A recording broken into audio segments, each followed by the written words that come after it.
Hello guys, welcome back to new episode of comic book version. So यार finally wonder woman 1984 दिसंबर 25 को release हो रही है और उसमें हमें चीता भी दिखने वाली है। सो ये परफेक्ट टाइमिंग है उसके ओरिजिनल स्टोरी को डिस्कस करने का। So without any delay let's begin.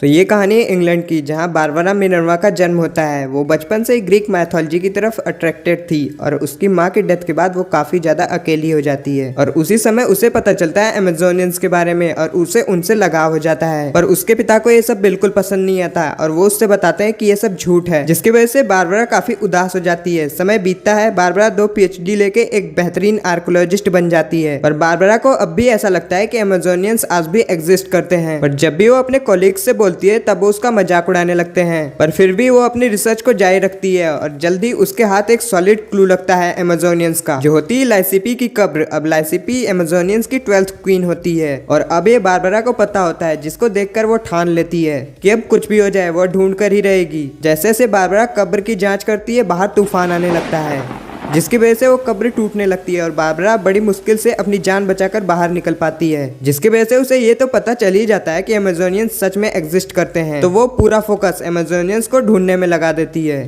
फिर बारबरा सारे सबूतों को इकट्ठा करती है और ब्लैक सी के बंजर आइलैंड पर पहुंच जाती है, पर वहां उसे कुछ नहीं मिलता, जिसकी वजह से वो काफी फ्रस्ट्रेट हो जाती है और इन सब प्लान को ड्रॉप कर देती है और फाइनली एक यूनिवर्सिटी में आर्कोलॉजिस्ट की तरह पढ़ाने लगती है। इसी दौरान वंडर वुमन डायना भी स्टीव के साथ यूएस आ जाती है और जल्दी गवर्नमेंट बारबरा को हायर करती है वंडर वुमन की लैंग्वेज को ट्रांसलेट करने के लिए। अब डायना और बारबरा दोनों साथ रहने लगते हैं, जिसकी वजह से वो अच्छे दोस्त बन जाते हैं। बारबरा डायना को ह्यूमन कल्चर के बारे में बताती है और डायना उसे अमेजोनियंस के कल्चर और ट्रुथ के बारे में बताती है। और इन सब के बीच वेरोनिका कल बारबरा से कांटेक्ट करती है और इसे अफ्रीका में एक प्लांट गॉड के रिसर्च के लिए भेजती है, जिसका नाम होता है अर्जकर्तका। पर वहां जाने से पहले डायना बारबरा को जीपीएस ट्रांसमीटर देती है और बताती है कि जब भी तुम्हें जरूरत पड़े तब तुम मुझे बुला सकती हो।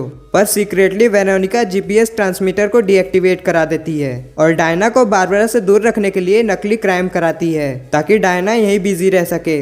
और दूसरी ओर बारबरा अर्जकर्तिका को ढूंढने निकल जाती है और वो अर्जकर्तिका को ढूंढ भी लेती है। और कहा जाता है द प्लांट गॉड सबकी मदद करता है, जो सच्चा होता है उसके साथ अच्छा होता है, जो बुरा होता है उसके साथ बुरा होता है।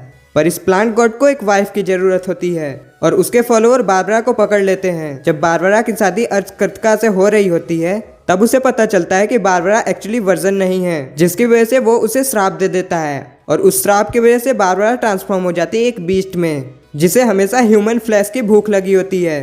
और जब बाद में डायना वहां पहुंचती है तो बारबरा के ट्रांसफॉर्मेशन को देख के चौंक जाती है और उसी टाइम से बारबरा चीता डायना यानी वंडर वुमन को अपना दुश्मन समझने लगती है कि जब उसे जरूरत थी तब वो उसे बचाने नहीं आई। सो यार ये थी चीता की comic book original story. Hope so कि आपको पसंद आई हो और अगर वीडियो अच्छी लगी तो वीडियो को लाइक और शेयर और ऐसे ही कूल कंटेंट के लिए चैनल को सब्सक्राइब कर लो। Thanks for watching.